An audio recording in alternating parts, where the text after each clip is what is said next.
today is the 11th day of our 1,500 nautical mile sail from Apua in the Bay of Islands in New Zealand to the South Pacific island of Niue. Right now, as I speak, we are 25 miles away from our destination. I woke up really excited for our arrival and feeling really proud. Just so happy for all that we've done together as a crew. But then something bad happened today.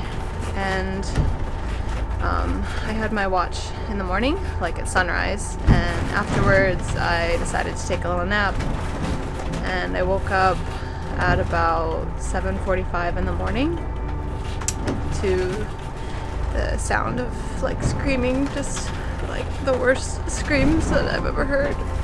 And I ran upstairs and something had happened to Oceania.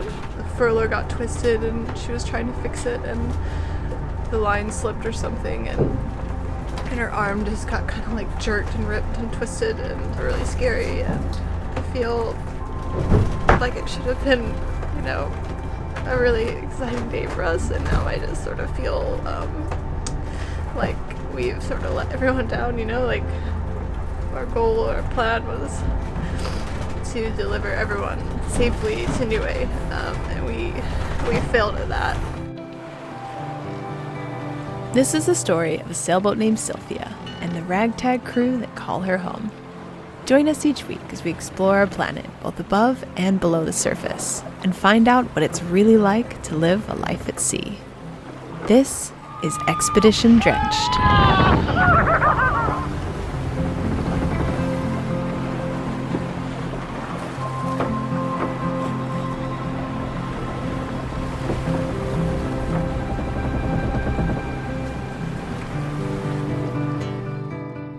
This is Oceania.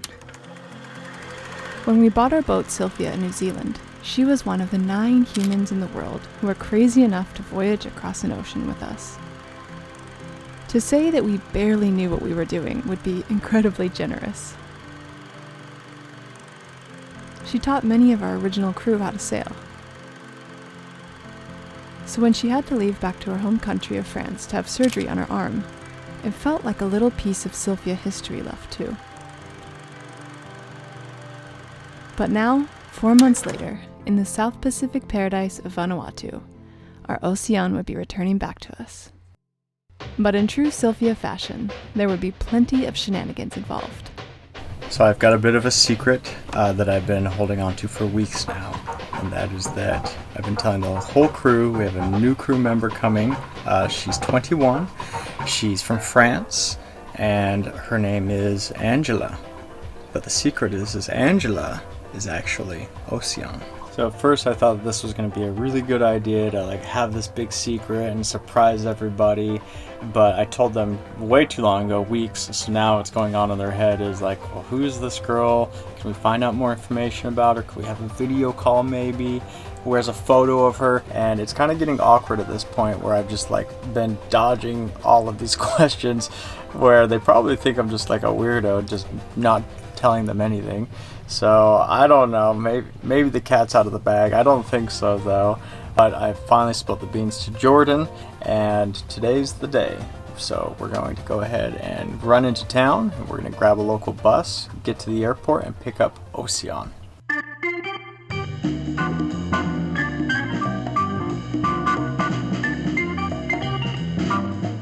Being on the ride, her first taxi ride.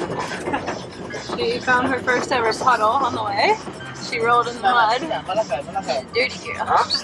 Are you excited for Angela? Yeah, I'm excited to meet her. Like, normally when we have a new crew coming, it's like a group decision, but this one kind of happened through like Messenger or something, and I actually don't really know a lot about her, so I'm excited to meet someone new, and I'm going to be kind of as surprised as you guys are about her.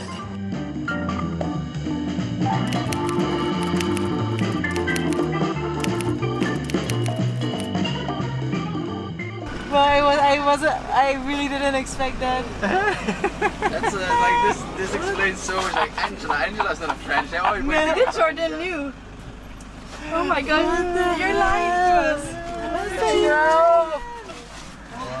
the roller coaster itself you're going. You can't just let people know or know what to expect. Like surprise, everybody! How did you find the new crew? But I see only you, new. There's Peanut. And Peanut, yeah. Not expected, I never saw a sailor pig. I'm Angela, how are you? How are you? Oh my goodness, those bastards have been lying all the time. Welcome, girl. And here I am, back in this crazy adventure with these ratbag people again. The crazy things you do in your 20s. I've learned so much about this accident, about myself, my limits. I took it as a great lesson of recklessness. That's my credo. Fall, think, and learn to rise again.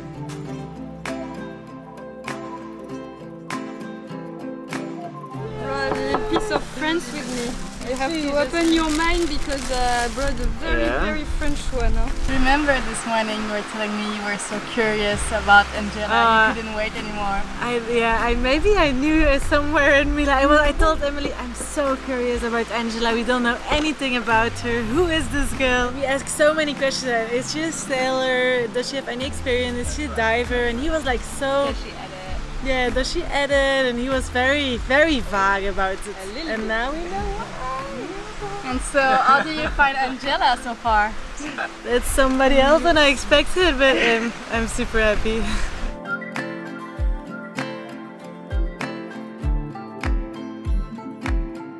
I think she's jet lagged, so she should be happy to be on the sailboat. On Selfie again. So it's time Home to go. sweet home.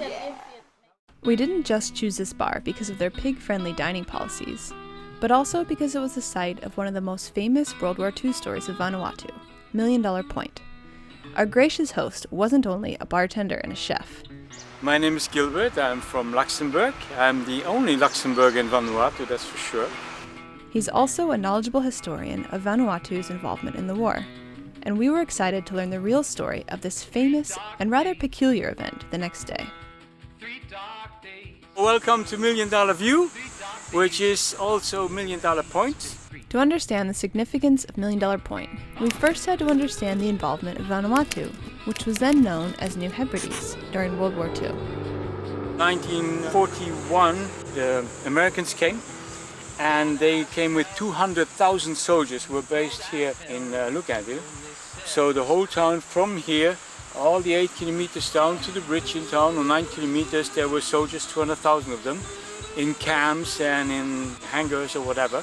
It was the second largest base of the Americans in the Pacific, but it was strategically badly chosen. It was too much south, while all the fronts and all the important strategic positions were further up north.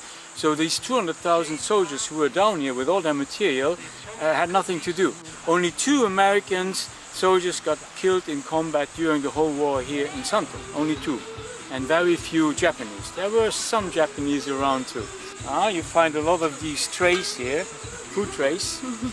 Stainless steel, 600,000 meals every day they prepared for their soldiers. What they were drinking a lot, so you find a lot of beer bottles. I found this bottle 2 weeks ago. It looks pretty new, but it's from 1942. I found this cup yesterday on the beach. This is a coffee cup from the United States Navy. This is the United States Navy emblem. Illinois, USA, 1942, you see? It's an oxygen bottle from the hospital, that one. So why was there so much rubbish and artifacts everywhere at Million Dollar Point? So Million Dollar Point was a waste deposit. The reason is that Million Dollar Point, if you watch from aerial photography, you can see that's the only place by far where there is no reef and the water goes deep right away. So whenever you push waste with the bulldozer, you don't just pile it up, but it really dumps right into the deep water. That's why they chose it. In August 45, when the myth of Million Dollar Point started or got born, because the Americans proposed to the French, who were at that moment in power here, to sell all the stuff that they still had and they want to take back, to sell it to them at a value of 1 to 100, 1 cent for $1, meaning that material of $100 million worth, they would get it for $1 million. So the Americans told the French, listen, we have plenty of very valuable material. If you're interested, we can sell it to you for just $1 million. And the French said, come on guys, you're just exaggerating. It's just crap, it's not worth anything, you know? So the Americans got very upset, they got very angry. They said, well, they're gonna dump the whole shit into the ocean. That's what they did. So basically that's the story of $1 Million Point. Now that we had gotten the scoop from Gilbert, we were ready to check it out for ourselves. All right, Chloe, where are we at? We're at $1 Million Point, and apparently here there are like jeeps and tanks and Vespas, and apparently it's very wide stretch, so I'm pretty excited to discover this. Right, let's go do it. Let's go dive. Yeah.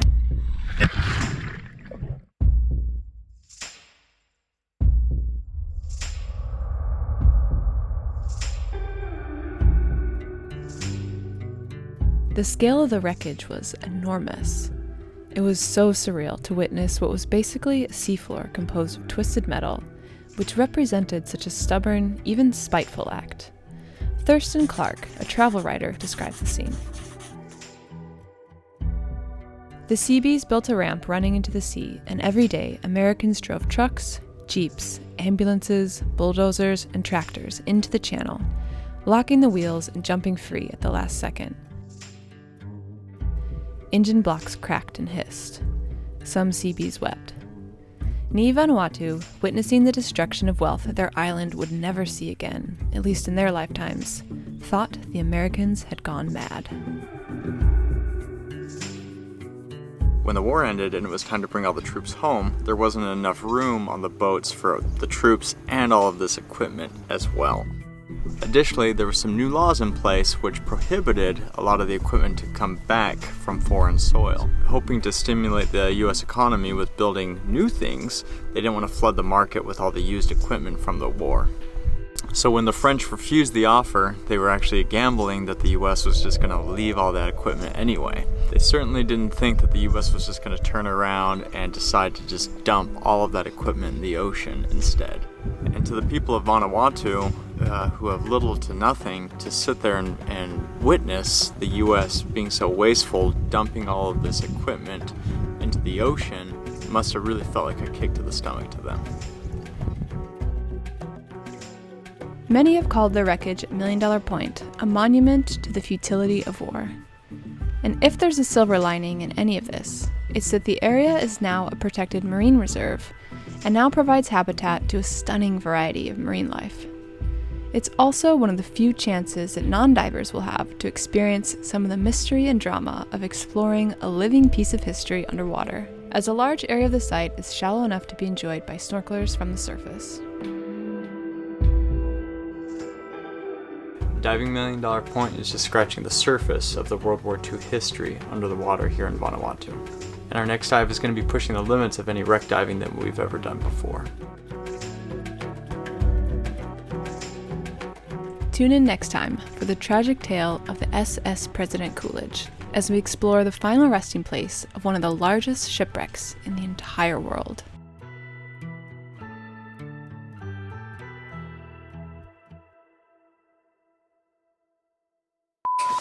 Oh shit, sorry, Pina, I scared you, huh? Did I scare you? Yeah, you're snoozing. Yeah, that's your spot right back there. I prefer go snorkel. Hey, nope. Trying to eat my pig. Trying to eat my piggy. My little piggy. A dingo ate my piggy. A dingo ate your baby.